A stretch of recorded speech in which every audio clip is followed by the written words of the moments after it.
porque estamos arrancando esta charla, que es la tercera charla de la serie Elemental, mi querida iglesia. Y si usted, esta es la primera vez que viene o se ha perdido las otras, yo quiero animarlas a que vayan a nuestro canal de YouTube o a nuestra página de Facebook y encuentren ahí el resto de charlas que hemos dado de esta serie. Han estado buenísimas y a mí particularmente me ha gustado mucho dar estas charlas.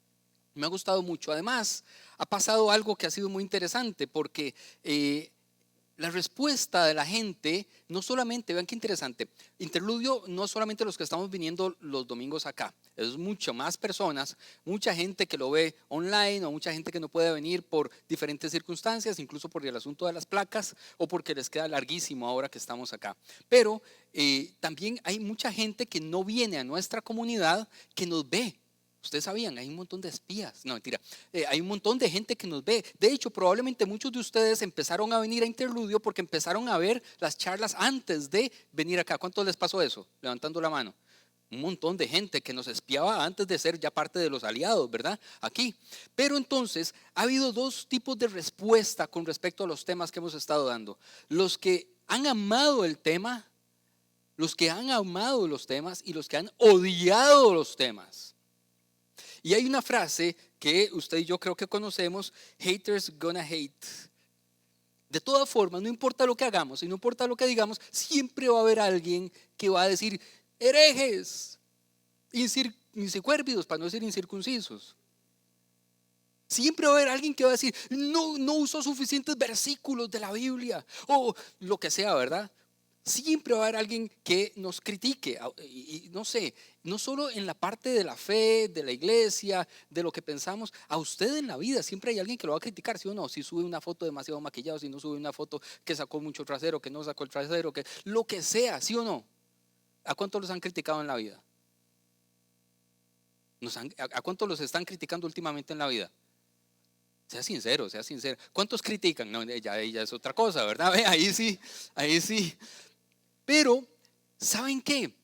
Hay una cosa que pasa y es que, vea que chiva. Esto es lo que, hay una canción que dice esto, ¿verdad? ¿La han escuchado? Shake It Off, ¿verdad? ¿De quién es? De Taylor Swift. Y eso, vean, yo les voy a decir, eso es esencial, querida iglesia. Lo que dice ella es esencial en la vida. Para aquellos que nos critiquen o que lo critiquen, ¿qué tienen que hacer ustedes? Sacudas esas críticas de encima. ¿Qué importa? Sacúdeselas. Pero les voy a decir algo más todavía. Algo más, saquen el teléfono en este momento, por favor. En esta iglesia nosotros podemos sacar el teléfono y tomen una foto de esta imagen, porque esto es esencial.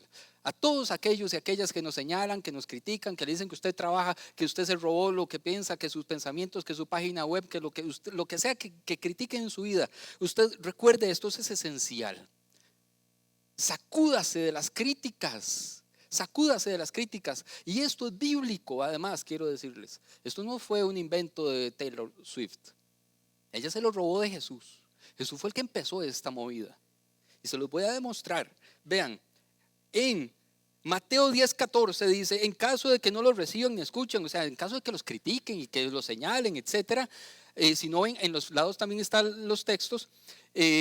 Salgan de aquella casa o ciudad o bórrenlos de Facebook, ¿verdad? Eso sería el equivalente, y sacudan el polvo de sus pies de esa gente. Ahora, para los que tengan dudas, en inglés se ve un poco más claro. Vea cómo se dice en inglés: shake off. ¿Es bíblico o no es bíblico? Sacúdase de los que no quieren ni siquiera escuchar lo que estamos diciendo. Pero bueno, para que usted y yo recordemos esto que estoy diciendo en esta primera parte de esta charla, yo quiero que usted se ponga de pie y quiero dos voluntarios. Yo ya tengo uno que había contratado de antes. Démosle un aplauso a Mau que está ya en alguna parte arriba. Mau, por ahí abajo, por favor, y vamos a darle un aplauso, pero rápido porque no tengo mucho tiempo. Gracias. ¿Alguien más? ¿Algún otro voluntario o voluntaria, por favor? Que se ponga ahí donde está, por aquí, de este lado. Ahí, listo. Mau, muchas gracias. Ahí. ¿Y alguien más? Ahí, muchas gracias por ahí. Excelente, Cata. Muy bien, un aplauso, por favor. Y ahora vamos a ponerle caña a este volumen. Ahora sí, pónganse de pie todo el mundo. Y yo lo que quiero es que usted recuerde esto. Cada vez que alguien lo critique, la critique, esto es lo que usted tiene que hacer. Vamos a bailar, ¿de acuerdo? Entonces, esta es la que canta esto, pero esto es bíblico, es un versículo bíblico. Y vamos a escuchar esto y vamos a bailar, ¿de acuerdo? Vamos.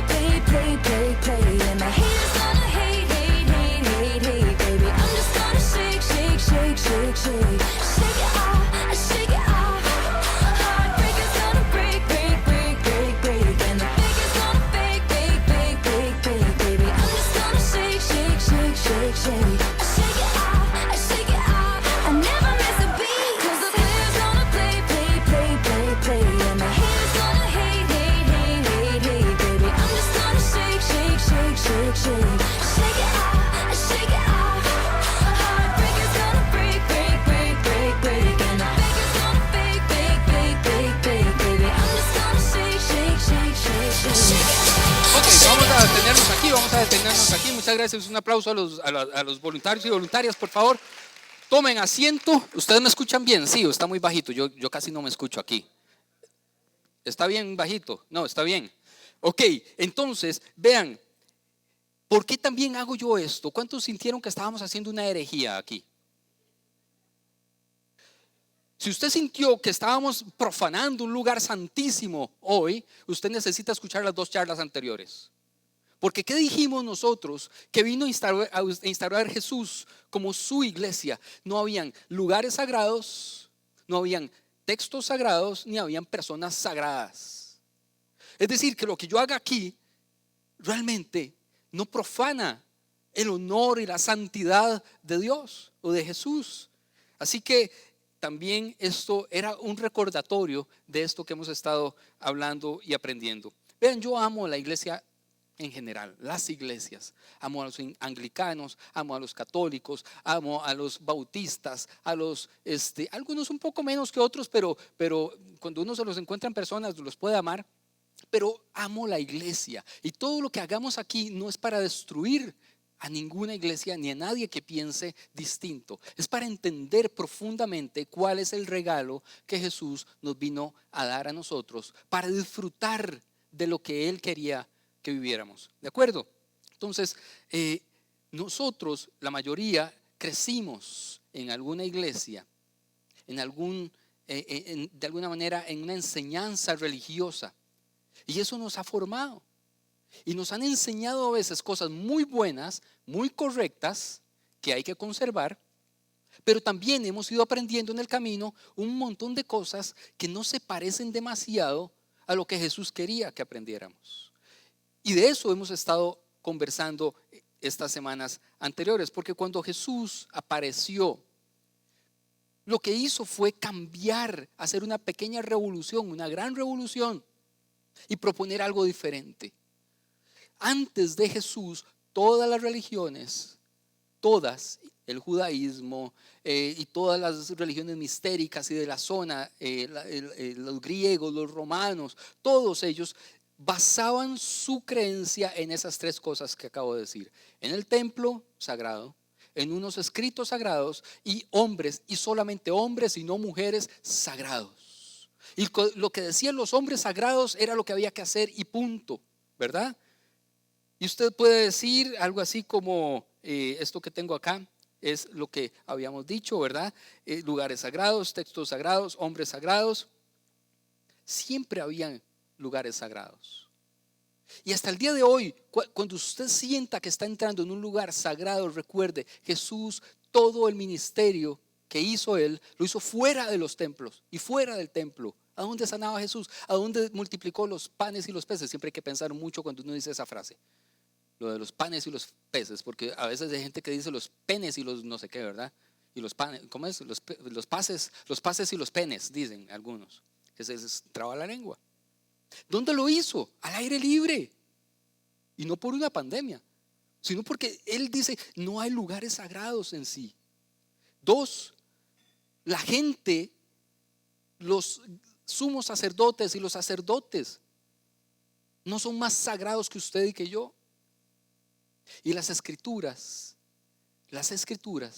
son sagradas en la interpretación y lo que hacen en nosotros, pero no la parte física de ellas. Y vamos a hablar un poco más de eso aquí. Esto suena como que mucha gente me puede decir, mae José, pero es que esto no es antiguo, eso es como la iglesia en la que crecí. Al pastor había que hacerle caso rotundo, ¿sí o no? Y al sacerdote había que hacerle caso. Se me sube el pantalón entonces a cada rato voy a hacer esto.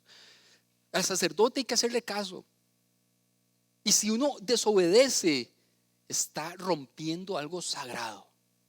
Y cuando alguien interpreta la Biblia, sea un profeta, sea un pastor, sea un sacerdote, y uno desobedece eso, está en desobediencia, está en rebeldía, ¿se parece a lo que Jesús instauró o a lo que era el modelo del templo anterior? Al modelo del templo anterior, donde el centro eran los hombres, donde el centro era la interpretación de unos hombres importantes, y normalmente hombres y nada más que hombres, porque las mujeres siempre estaban supeditadas, debajo, majadas, vamos a decirlo coloquialmente. Y hasta el día de hoy usted y yo podemos encontrar este modelo, ¿o no? Y esto honestamente es elemental que lo entendamos. Porque cuando encontremos modelos que piensen de la mujer como alguien inferior al hombre, están hablando del modelo anterior que Jesús vino a romper. Jesús vino a romper esto. Jesús vino a romper el modelo centrado en los hombres, en los seres humanos. Su modelo estaba centrado en Él, en Jesús, y en un hecho súper importante que es el sacrificio de Él en la cruz del Calvario. Ese es el modelo. Ese es el modelo. Así que por eso estamos haciendo esta serie de charlas, para entender cuál era verdaderamente el modelo que Él quería que tuviéramos y dónde la iglesia se empezó a enredar en el camino. Y hemos hecho algunas cosas. Vean esto. Jesús dijo: he venido a presentar algo que no es solo para los judíos. He venido a presentar al mundo algo que es completamente nuevo. No está basado en el templo judío. Ustedes saben que en el templo judío las mujeres no podían entrar. Había una zona donde ellas podían entrar, pero a partir de ahí solo hombres. Estaba el patio de los gentiles, donde podían ir solamente las personas que no eran judíos. Luego estaba el patio de las mujeres. Y luego estaba el de los hombres, el de los israelitas que se llamaba. Luego el lugar de los sacerdotes y el lugar santísimo, donde solo entraba una vez al año el sumo sacerdote. Y Jesús dijo: eso es paja. Mi presencia está en ustedes. Y está en todas partes. Es más, les demuestro eso. Cuando, ¿verdad? Por eso de los lugares sagrados y todo eso, templos. Cuando Moisés ve una zarza ardiendo, que yo no sé si cómo se veía eso y todo, lo más cercano que he visto, bueno, iba a decir algo que mejor no digo, pero cuando Moisés vio una zarza ardiendo, ¿qué le dijo Dios? Que estaba, y él estaba en Egipto, ¿recuerdan? En Egipto. ¿Qué le dijo Dios? Quítate los chanclas, así le dijo, ¿verdad? Porque estás pisando ¿qué? Un lugar santo. Y no era un templo, era el desierto. Era el desierto. De tal manera que incluso cuando nosotros decimos: voy a viajar a Tierra Santa. No, eso no es una Tierra Santa. Santo es donde está Dios. Y Él habita en toda la tierra, ¿o no? Aquí estamos en un lugar santo. Allá abajo es un lugar santo, ¿sí o no? Allá al frente en la parada de buses es un lugar santo. Porque Él está en todas partes. Vean que algo más aquí en este punto. Jesús vino a entregarnos un nuevo pacto, un nuevo mandamiento, una nueva ética, un nuevo movimiento, totalmente nuevo. Estoy haciendo un resumen rápido, lo más rápido que puedo, de lo que hemos visto. Los judíos tenían tenían 612 preceptos. Y ningún judío se acordaba de esos 612 preceptos. De hecho, no podían cumplirlos. Entonces Moisés llega y dice: más, la verdad es que 612 nos pasamos de la raya. Vamos a hacer 10.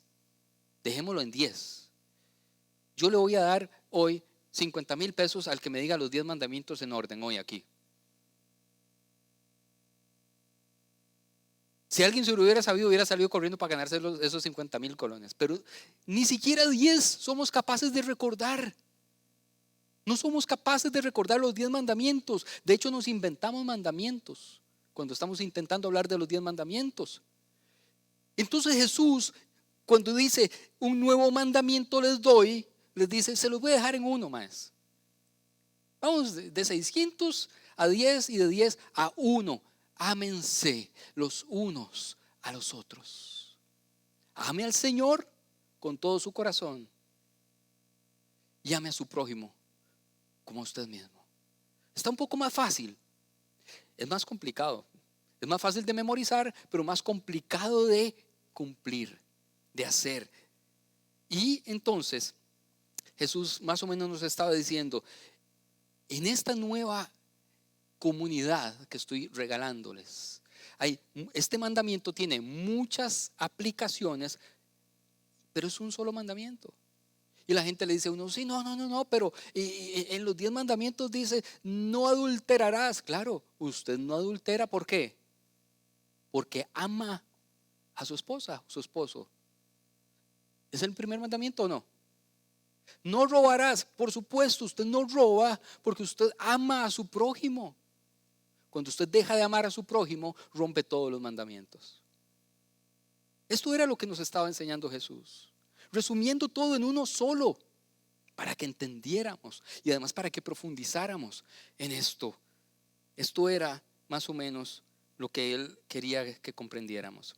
Vean, la mayor parte de ustedes, si me conoce durante un tiempo, sabe que a mí me encantan las palabras y el origen de las palabras, la etimología, lo que se llama, la etimología, la formación de las palabras. Y la palabra iglesia tiene su toque y quiero hablar unos segundos de eso. La palabra en español, iglesia, viene del griego ecclesia, que significa invitación. Pero la palabra en inglés, church, viene del alemán y del alto alemán, Kirche, que significa casa del Señor. Son dos cosas muy diferentes. Una invitación que hacía Jesús: vengan a mí los que están cansados y cargados. Ahí es eclesía. Vengan, ¿a dónde? Donde yo esté, debajo de un árbol, al frente de un lago, en una explanada, en el Sermón del Monte, que era una montañita, en el Monte de los Olivos. Vengan, es una invitación. Pero cuando cambian y trastocan eso y se convierte en kirche o en church, se convierte en un lugar específico. Vengan a la casa del Señor. Y ahora volvemos al modelo anterior, que el lugar santísimo es una estructura con 4 paredes. Y como a nosotros en Latinoamérica nos llegó esto a través primero de los alemanes hacia Estados Unidos y después de Estados Unidos hacia abajo en Latinoamérica, nosotros nos aprendimos que la casa del Señor es la iglesia. Que esto se llama iglesia. No, esto se llama edificio. Usted y yo somos la iglesia. Esto es un edificio. Usted y yo somos la iglesia. Y Él nos enseña que iglesia en sí es invitar. Hemos sido invitados y nosotros invitamos a su vez. Y aprendemos entonces que nunca irás a un lugar sagrado que sea más sagrado que la persona que está con usted ahí al lado. Porque Dios habita en nosotros y nos hace santos y sagrados a todos y todas. A todos y todas. Y la iglesia local, entonces, cuando Jesús la inicia, empezó súper bien. Estos primeros discípulos, los apóstoles, abrieron el regalo que Jesús les ofreció y dijeron: esto es una maravilla, qué chiva, esto es demasiado chuzo. No necesitamos templos, no necesitamos personas sagradas, ¿verdad? Y lo hicieron súper bien durante un tiempo, tan bien de hecho, que tenían solo 2 cosas básicamente. Yo creo que esta es una de las razones por las cuales al principio todo fue muy bien. Tenían un Mesías resucitado para no temerle a la muerte. Y ustedes ven los primeros cristianos que no le tenían miedo a la muerte. Los apedreaban, los perseguían, los mataban, los martirizaban y no le tenían miedo a la muerte porque creían verdaderamente en el Mesías. Y eso les dio poder. Pero también tenían una idea simple de que debemos hacer por los demás lo que Jesús hizo por nosotros, que es amarnos los unos a los otros. Y eso empezó a ser contagioso. Empezaron a hacer algo que era increíble. Empezaron a amar a los que no eran cristianos, a los que llamaban paganos. No me gusta la palabra, pero en aquel entonces aplicaba a los que tenían la religión de los romanos. Y amaban a los paganos. Y entonces los paganos empezaron a decir: esta religión nueva está buenísima, es excelente. Y empezó a crecer y crecer y crecer y crecer y crecer la iglesia. No ocuparon estudios bíblicos, ocuparon amar a los demás. No ocupaban libros, cursos, charlas, edificios. Ocupaban amar a los demás. Y la iglesia creció y creció y creció porque cumplían lo que Dios, lo que Jesús les había mandado. Amen a los demás, aunque sean distintos. Eso les va a dar a entender a qué vine yo al mundo. Vine a mostrar el amor más grande. El amor más grande. Así que esos eran los cristianos del primer siglo. Pero luego empezó la cosa a torcerse bastante. Empezó a torcerse suficiente como para que en el siglo IV, luego de que Jesús hubiera instaurado esto tan maravilloso, llegó Constantino Y la iglesia se hizo institucional, imperial, el imperio romano se convirtió en el imperio cristiano y ahora la iglesia tenía el poder de matar, el poder de invadir, el poder de decapitar, el poder de torturar, el poder de tener ejércitos en el nombre de Jesús, en el nombre de Dios, con una cruz en el escudo. Estos son los templarios. Iban ahí conquistando y conquistando y conquistando, diciendo, porque nosotros somos los cristianos, el imperio sagrado cristiano. Y ahí se empezó a joder este asunto. Cuando empezamos a creernos que nosotros teníamos que dominar el mundo, que nosotros como cristianos teníamos que imponer nuestra creencia, que nosotros como cristianos teníamos que, entonces, el que no cree como nosotros, tenerlo como enemigo. Pero ¿cuál era el objetivo principal de Jesús? Al que no cree como usted, ámelo. Dice más específicamente, amen a sus enemigos. Amen a sus enemigos. Ah, no, pero esto no tiene mucha pinta de ser amor, ¿verdad? Tiene muy poca pinta de buenos amigos esto.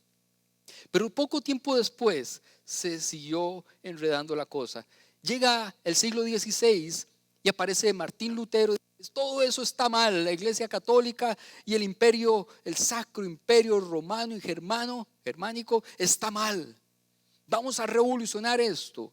Nada de bulas papales, nada de pagar por la salvación, nada de eso. Sola fe, sola escritura. Y en esto de la sola escritura nos suena demasiado chiva, porque entonces ahora la autoridad no estaba en un hombre que se llamaba el Papa. La autoridad estaba en la Biblia. Pero nos tomamos demasiado en serio que la autoridad estaba en un libro y convertimos el libro en un ídolo. Convertimos el libro en un ídolo. Empezamos a adorar la Santa. Vea, empezaron a ponerle en las portadas de ese libro Santa Biblia. Convertimos algo que no era santo en santo. Empezamos a venerar. Y vean, yo sé que los evangélicos muchas veces critican a los católicos por venerar o por tener santos o por, ¿verdad? Pero los evangélicos, los protestantes, empezamos a venerar un libro, un papel. El contenido de ese libro tiene vida para nosotros, sí, pero el libro físico es un libro. De hecho, a mí siempre me ha llamado mucho la atención cuando decimos, es que los paganos adoran árboles. Ustedes saben que en Sudáfrica las religiones sudafricanas adoran los baobabs. ¿Cuántos leyeron El Principito? Los baobabs son unos árboles gigantes así.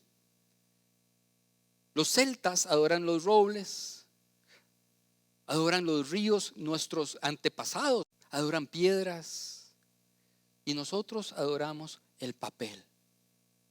De hecho, vean qué interesante, ¿de qué está hecho el papel? De celulosa. ¿Y la celulosa está hecha de qué? De árboles.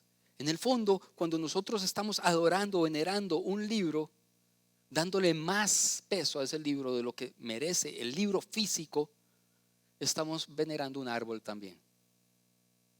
Estamos dándole un valor que Jesús no quería. De hecho, los primeros prácticamente 600 años, nadie vio una Biblia. Y la iglesia creció sin Biblia.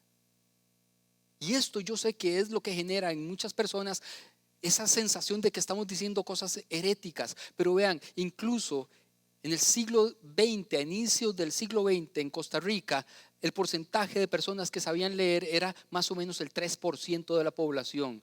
Aunque hubiera una Biblia en la casa, no la podían leer. No la podían leer. Tenían que escucharla y que alguien se las interpretara. Por lo tanto, el libro físico a Jesús nunca le importó demasiado. Nunca le importó demasiado. Y con ese libro físico, y por empezar a venerarlo de esa manera, empezamos a golpear y a herir a las personas con versículos. Ustedes han visto las batallas de versículos en Facebook, sacados de contexto, no importa, ahí, tome, y no porque la Biblia dice tome. Eso era el plan de Jesús, del amor al prójimo al dele un versiculazo, de ámense los unos a los otros, a compre la Biblia más gorda que pueda y vuélele un buen bibliazo a este carajo. A punta de Biblia se van a convertir estos carajos. Nadie, nunca, a punta de golpes ni de versículos empieza a sentirse amado, ¿o sí? Usted se empieza a sentir amado con amor, con actos de amor, con convertir el versículo que usted leyó en un hecho, un acto de amor, de abrazo, de solidaridad. Ahí la gente empieza a decir, esa iglesia sí me parece que es de verdad. Pero cuando soltamos una retahíla de versículos, la gente lo que hace es, "Ugh", ¿o no? Ahí la iglesia se empezó a torcer. Y quiero ir rápido, porque si no, no me da el tiempo.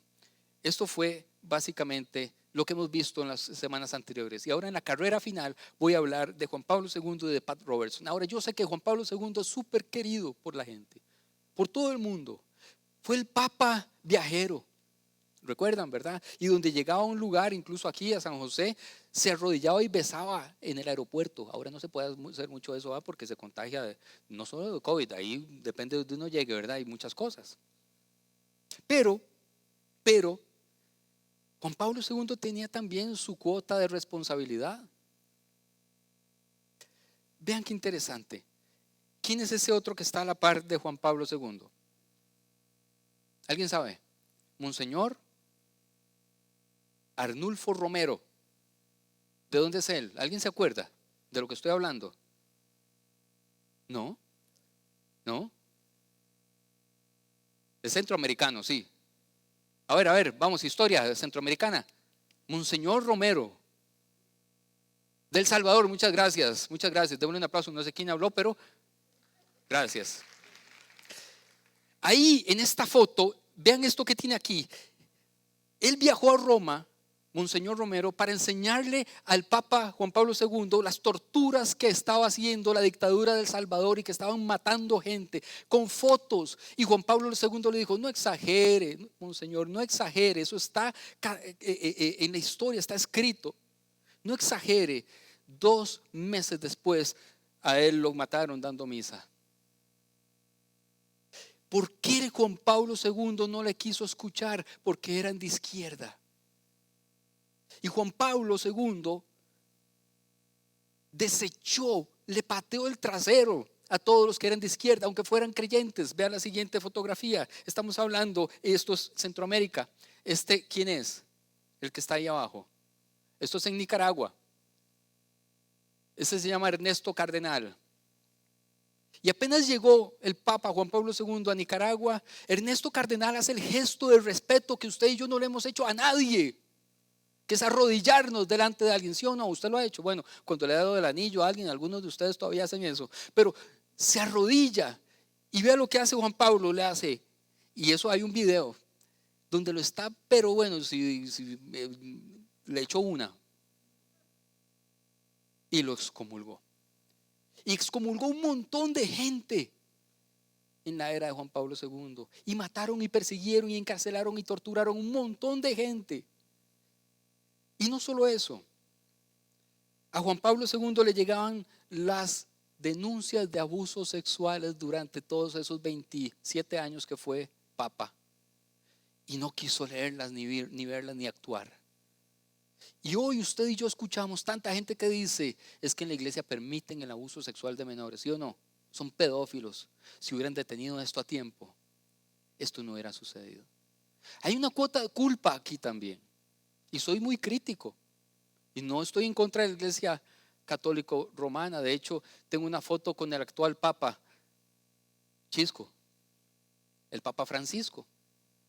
Y realmente creo que está haciendo un gran trabajo, pero hay cuota de culpa de que la gente haya dejado de creer en la iglesia, en Jesús aquí. Siguiente paciente, este es evangélico, se llama Pat Robertson. ¿Alguien se acuerda del Club 700? El Club 700, mucha gente veía el Club 700. Vean qué interesante. Pat Robertson es muy conocido por unir y por ser uno de los primeros que nos enseñó a unir política y religión en nuestra época. Ahí lo vemos dando su apoyo a quién es George W. Bush, el hijo.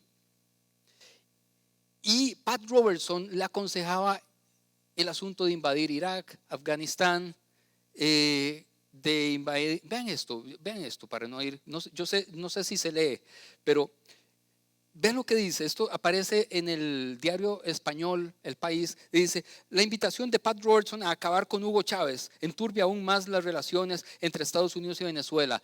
Pat Robertson, el predicador, le aconsejaba públicamente ir a matar personas. De amen a su prójimo a vayan y maten gente. Qué feo, ¿o no? Vean esto. Yo no sé si se lee, pero bueno, ahí está. El telepredicador Pat Robertson, de 75 años, no tiene un buen currículo en diplomacia, pero sí en hacer uso de la libertad de expresión. A través de los años, Robertson se ha convertido en el azote de las feministas y de los jueces progresistas. Ahora acaba de provocar una tormenta política de dimensiones internacionales al decir que su programa de televisión, el Club 700, que Estados Unidos debería acabar con el presidente de Venezuela, Hugo Chávez, que llegó al poder en 1998 y se ha convertido en la bestia negra del presidente George Bush en América. Y ustedes saben que cuando hubo el huracán en Haití, ¿recuerdan ese huracán o fue un terremoto? O las dos cosas. Hubo un terremoto devastador. Pat Robertson dijo que era porque esa gente que vienen de los negros esclavos conservaban brujería y por eso Dios los estaba castigando. Vean qué corazón. Ni qué decir lo que dijo de los homosexuales. Que cada país que no elimine a los homosexuales va a sufrir terremotos, guerras, pandemias, etc. ¿Se torció la iglesia ahí o no? ¿Es eso lo que Jesús enseñó o no? Lo peor es que estas personas son seguidas y admiradas por millones y millones y millones de personas y forman una determinada clase de iglesia que no se parece en nada a lo que Jesús nos dejó a nosotros. Ahí tenemos a Pat Robertson. Adivinen con quién. Es que no se perdía ni una. Ok, creo que se ha hecho mucho daño a la iglesia. No solo a través de estos personajes, muchas otras personas. Ok, vean, Pat Robertson decía que las mujeres no deberían pisar un púlpito. Creo que se ha hecho mucho daño. Ahora recordemos esto. Jesús dijo: yo traigo un nuevo pacto, yo traigo un nuevo mandamiento, una nueva ética que está basada en el amor, en el mandamiento anterior, y un nuevo movimiento que no busca enemigos, que ama a sus enemigos, que ama a sus enemigos. Ama a tus enemigos, no mata a tus enemigos, no asesina a tus enemigos, no elimina a tus enemigos, ama a tus enemigos. El texto de la oración más famosa es: venga a nosotros tu reino. No hagamos un reino en la tierra. Nosotros no hacemos el reino en la tierra. Y Pat Robertson fue uno de los que nos enseñó a hablar de que nosotros íbamos a instaurar el reino de Dios en la tierra. Y por eso creemos que instaurar el reino de Dios en la tierra es ir y tener el control político de los países, porque así entonces el reino de Dios llega verdaderamente a la tierra. Muy equivocado. Y creo que tenemos muy malos ejemplos de eso. La iglesia es un cuerpo, no un reino. Y esto, mi querida iglesia, es elemental. La iglesia es un cuerpo, no un reino. Vean lo que dice el texto de Juan 16, 18, 36. Mi reino no es de este mundo. No lo esperen aquí. No es de este mundo. Contestó Jesús: si lo fuera, mis propios guardias pelearían para impedir que los judíos me arrestaran. Pero mi reino no es de este mundo.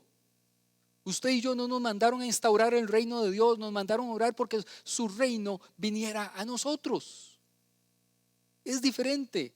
Siguiente texto. Ahora bien, ustedes son el cuerpo de Cristo y cada uno es miembro de este cuerpo. La iglesia es un cuerpo, no un reino con poder político, ni con un rey aquí en la tierra. Somos un cuerpo y todos formamos parte de este engranaje gigante de la iglesia. Hay dos modelos. El modelo del templo nos lleva a ser consumidores de charlas, de iglesias, de música, a ser consumidores de ideas, de teorías, de enseñanzas, de profecías, a ser consumidores de gente que ora, de gente, a ser consumidores. Pero el modelo de Jesús nos invita a participar de lo que Dios está haciendo. ser consumidores y ser participantes. Y aquí quiero terminar mi charla con una serie de características que sí vino a enseñar Jesús y que tenemos que seguir y que deberíamos seguir. ¿Ok? Una serie de características. Hablemos primero de palabras, o vamos a hablar de palabras que se usan mucho en la iglesia, pero entendiéndolas como Jesús pudo haberlas enseñado a nosotros. La primera palabra es autoridad. Se habla mucho de la autoridad en la iglesia, ¿cierto? Se habla de la autoridad papal, se habla de la autoridad del pastor, se habla de la autoridad de la iglesia, se habla de la autoridad de las sagradas escrituras, se habla de la autoridad. ¿Quién es mi autoridad espiritual?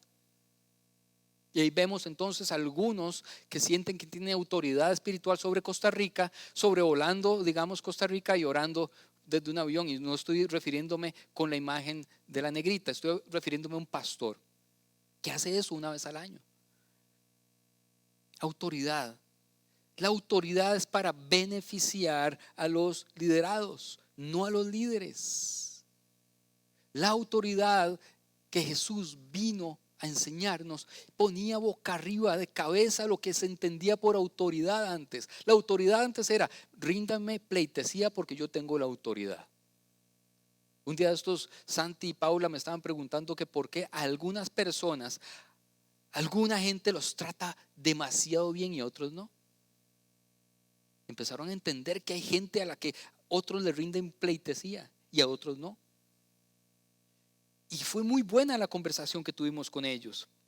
Jesús puso patas arriba el paradigma del liderazgo, que era: yo soy líder, deme a mí todo, sírvame a mí. Vean, esto es esencial. El texto bíblico, Mateo 20, 25 al 27. Como ustedes saben, los gobernantes de las naciones oprimen a sus súbditos y los altos funcionarios abusan de su autoridad. Pero entre ustedes no debe ser así. Al contrario, el que quiera hacerse grande entre ustedes deberá ser su servidor, y el que quiera ser el primero deberá ser el esclavo de los demás. ¿Esto es diferente o no? El que quiera liderar tiene que ser el que le sirve a los demás. El que quiere ir enfrente tiene que ser el que realmente esté haciendo el sacrificio. No al que le rinde pleitesía y simplemente le aplauden y le dan todos los honores. Y yo he visto pastores que se suben a la tarima, al púlpito, y va alguien, no sé, un lazarillo, no sé, atrás sosteniéndole la Biblia ahí, porque no puede ni cargar su propia Biblia. Porque necesita que sea venerado. Hombres sagrados, templos sagrados, escrituras sagradas. Y Jesús dice: no. Es al revés. Es al revés. Olvídense de eso. Y luego, para asegurarse de que entendieran sus discípulos lo que estaba diciendo, Jesús hizo algo maravilloso. Vean este texto. Pues sí, pues si yo, el Señor y el Maestro, les he lavado los pies, también ustedes deben lavarse los pies los unos a los otros. Les dijo, para que ustedes entiendan lo que significa la autoridad, quítense las chanclas otra vez y yo me voy a arrodillar para lavarle los pies a ustedes. Eso es autoridad, servirles a ustedes y no al revés. Y hay una frase que quiero que recordemos, porque cuando usted empiece en el mundo cristiano a creerse que es alguien importante, usted necesita otra vez ir a lavar pies de otras personas para recordar cuál es su lugar. El que pertenece a los líderes es servirle a los demás, no ser servidos. Servirle a los demás, no ser servidos. Hay muchos líderes que no han pasado por la parte de lavarle los pies a los demás y necesitan ese aprendizaje urgentemente. Hablemos de la segunda palabra importante que se habla en las iglesias: espiritualidad. ¿Qué es espiritualidad? La espiritualidad la espiritualidad se mide en amor, no en conocimiento. Tendemos a venerar, a aplaudir, a admirar al que sabe más versículos, más Biblia, hebreo, griego, teología, lo que sea. Eso, al final de cuentas, no es nada. Porque la verdadera espiritualidad se mide en actos de amor y no en conocimiento. Hay muchos académicos ahí que saben mucho, pero verdaderamente no tienen amor. Si no tienes amor, no sos nada, dice Pablo. Aunque retumben las cosas, aunque hablen lenguas, aunque dé profecías. Primera de Corintios. Si no tiene amor, no tiene nada. Nada. La espiritualidad se mide en amor y no en conocimiento. El fruto del Espíritu, ¿qué es? ¿Qué es el fruto del Espíritu? En el modelo actual es que inteligencia. El fruto del Espíritu es inteligencia. El fruto del Espíritu es conocimiento. El fruto del Espíritu, ¿qué es? Plata. El fruto del Espíritu, ¿qué es? Un carro último modelo. ¿Qué es el fruto del Espíritu? El fruto del Espíritu, y esto es elemental, es amor, alegría, paz, paciencia, amabilidad, bondad, fidelidad, humildad y dominio propio. No hay ley contra estas cosas. El modelo de Jesús es muy diferente al modelo que hemos estado practicando durante tanto tiempo y que practican millones de personas. Este es el verdadero modelo que todavía tenemos la oportunidad de abrir y sacarlo nuevo de paquete para empezar a experimentar lo que es una verdadera iglesia pensada por Jesús. Pensada por Jesús. Estoy terminando aquí la charla prácticamente. Hablemos de santidad. ¿Qué es ser santo? ¿Qué es ser santo? Espero estarme comunicando esta tarde. La santidad se trata de ser parte de algo, no de apartarse de algo. Nos enseñaron eso al Berres. La santidad es unirse a lo que Dios está haciendo en amor, no separarse de todo el mundo. Es más, Jesús dijo: yo no te pido, Dios, que los quites del mundo, sino que los guardes.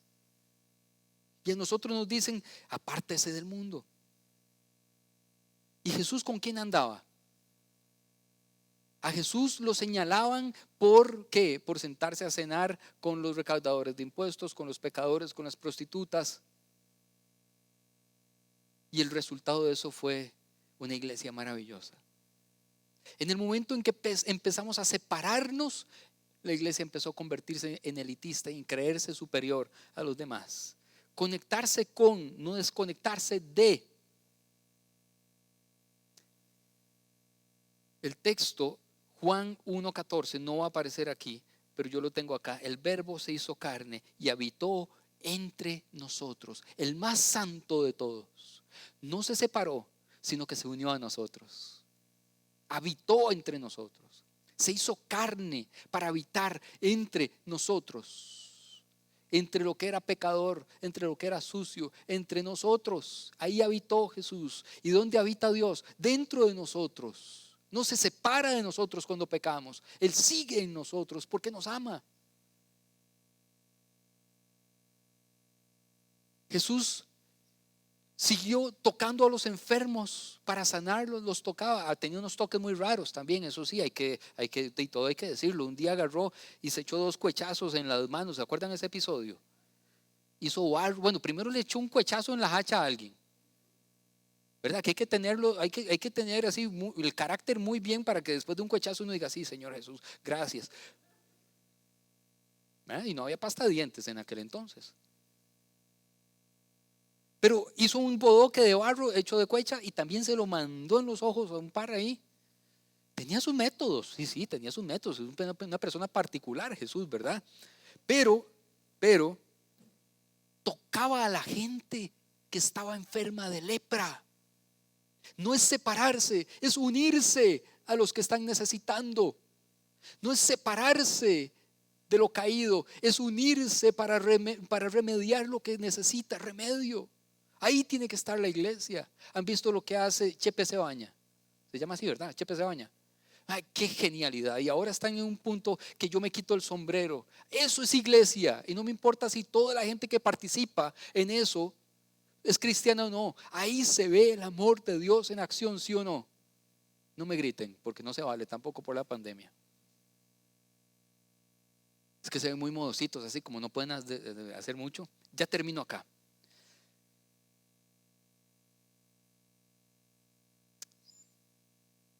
Lucas, cuando Jesús murió, el libro de Lucas, el Evangelio de Lucas, dice que se rasgó, y en Marcos, se rasgó lo que separaba el lugar santísimo de nosotros. Unió, no separó, se unió. Lo santo se unió a nosotros, no se separó de nosotros. Así que ese es un cambio enorme. Eso es un cambio enorme. Y yo quiero terminar acá. Imagínense si todos los cristianos participaran de este tipo de iglesia en vez de convertirse en simples consumidores de productos de las iglesias, sino que participaran, fueran parte, participaran amando a los demás, perdonando a los demás, uniéndose a lo que necesita la gente y no separándose del mundo. Imagínense lo que pasaría si todos los cristianos, en vez de buscar enemigos, los amáramos y los mostráramos amor. Yo sé que es medio utópico porque no es fácil, pero ¿qué pasaría? ¿Qué pasaría? Yo quiero que usted y yo, ahora que estoy terminando esta charla, imagínense, quiero que se imaginen, si la autoridad de todas las personas de las iglesias, de pastores, de sacerdotes, si esa autoridad, en vez de convertirse en órdenes para que les hagan caso, si esa autoridad se convirtiera en servicio a la gente, en servicio a los necesitados, ¿qué pasaría en este mundo? Yo creo que ahí vendría el avivamiento esperado, ¿o no? Yo creo que ahí pasarían cosas maravillosas, ¿o no? Pero tenemos grandes iglesias con grandes autoridades, con líderes sagrados